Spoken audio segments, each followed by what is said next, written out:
Hi mga ka-Bible, Monday today at meron akong Bible verse na gustong i-share sa inyo ngayong araw from the book of Marcos chapter 2 verse 1 hanggang 12. So ito po yung mabasa natin.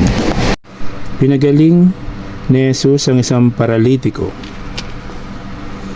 Pagkalipas ng ilang araw, bumalik si Jesus sa Capernaum at kumalat ang balitang siya'y nasa bahay. Nagkatipon doon ang napakaraming tao, kaya't halos wala nang mapwestuhan kahit sa labas ng pintuan. Habang nangangaral si Jesus, may dumating na 4 na taong may dalang isang paralitiko. Hindi nila mailapit ang paralitiko kay Jesus dahil sa dami ng tao.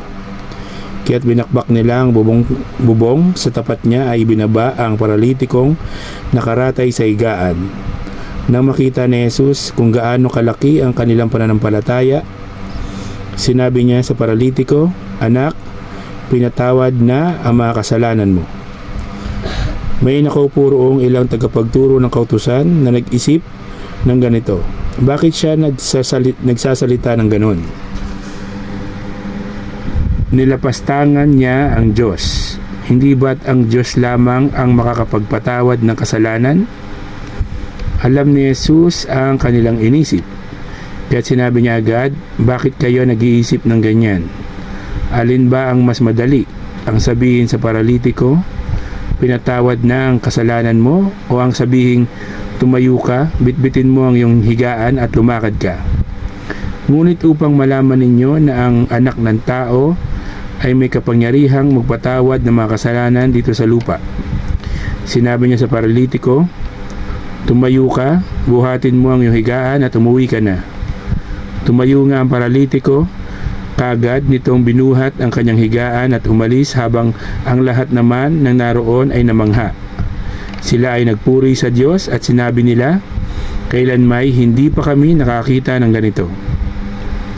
So yun po yung mensahe sa atin ngayong araw ng Marcos chapter 2 verse 1 hanggang 12. Sana po is nagustuhan nyo yung Bible verse na binasa ko ngayong araw. At kung nagustuhan nyo, please follow, like, and share the videos. At subscribe din kayo sa aking YouTube channel. Magsisi at talikuran ng ating kasalanan dahil ang second coming ng ating Panginoong Jesucristo ay malapit na pong dumating. Magpabautismo sa tubig para sa kapatawaran ng kasalanan in the name of our Lord Jesus Christ. You cannot enter to the kingdom of God unless you become born again. So keep safe. God bless. Always remember, Jesus loves you.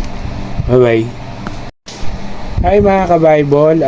Monday today at meron akong Bible verse na gustong i-share sa inyo ngayong araw from the book of Marcos chapter 13 verse 24 hanggang 27. So ito po yung mabasa natin.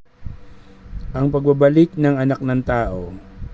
Subalit sa mga panahong iyon, pagkatapos ng kapighatiang iyon, magdidilim ang araw, hindi magliliwanag ang buwan. Malalaglag mula sa langit ang mga bituin, at magugulo ang mga kapangyarihan sa kalawakan. Pagkatapos makikita nila ang anak ng tao na dumarating na nakasakay sa alapaap. May dakilang kapangyarihan at karangalan. Susuguin niya ang kanyang mga anghel sa 4 na sulok ng daigdig upang tipunin ng mga ito ang mga hinirang ng Diyos. So yun po yung mensahe sa atin ngayong araw ng Marcos chapter 13 verse 24 hanggang 27. So keep safe, God bless, always remember, Jesus loves you. Bye bye.